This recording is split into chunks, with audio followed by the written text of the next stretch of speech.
Hi, my name is Jessica Reed. I'm from Chase City, Virginia. I am a mom to a 4-year-old and a 6-month-old. I'm a licensed practical nurse at a physician's office. I also do part-time at a long-term care facility and a correctional facility.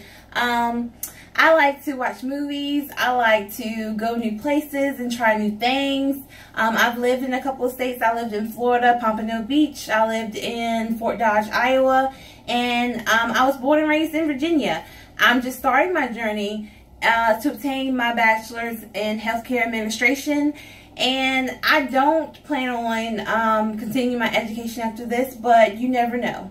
I'm going to tell you about my life-changing event, and that would be the birth of my 2 sons.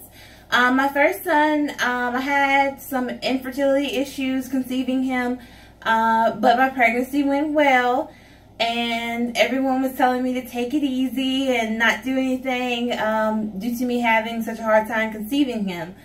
Everything went well. I knew the day that I was planning on to give birth. The doctor, let me know ahead of time. We're going to bring you in and induce you on this day. So everything went well. And but as I was delivering him, his heart rate kept dropping. So the nurses and everyone said, we're going to have to go ahead and get you back to the OR to give you an emergency C-section. I'm like, oh my God, this is the farthest thing that I wanted to happen. I did not want to have a C-section. But it was out of my control.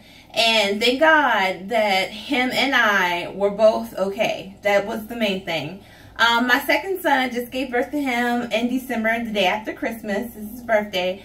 And with him, I had planned it. I said, oh, I'm having a C-section this time. I'm not going to even try to go back and, have a regular delivery. And my pregnancy was well with him as well. No morning sickness. Everything was great. I did have high blood pressure, so that made me to have to deliver him a couple of weeks earlier than planned. But everything was planned out. I went to the hospital. Everything was great. Come today to actually deliver him. Everything went well. He came out fine. But as they were assessing him, they saw that, they were listening to his lungs, and they heard that he had some fluid and he was having difficulty breathing.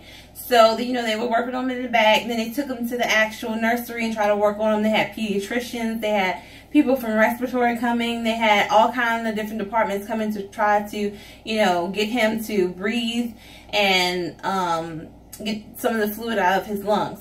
So as all this is going on, I'm in recovery, trying to figure out, wondering what's going on with him. And they did let us know that they possibly had to send him out.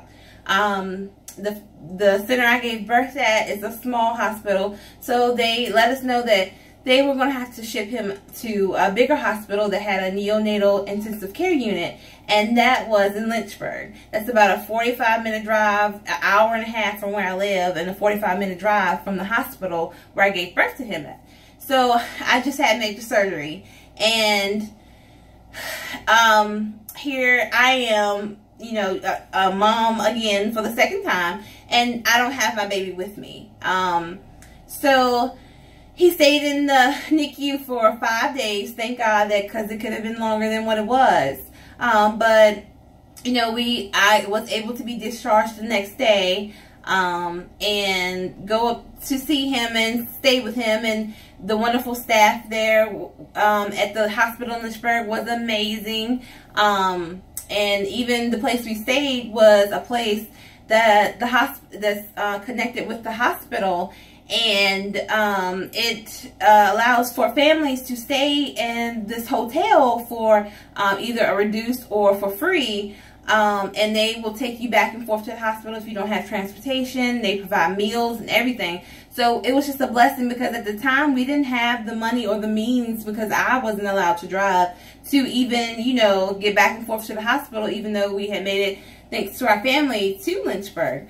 Like I said, he did get to come home, and we were very blessed. But the lesson that I learned was, no matter how much we prepare, no matter how much preparation we put into something, God may have a different plan for us. He may have a different route, a different way. And whatever we're doing or whatever situation we're in, we just never know. And I want to wish all of you a good semester, and I hope your courses go well, and thank you.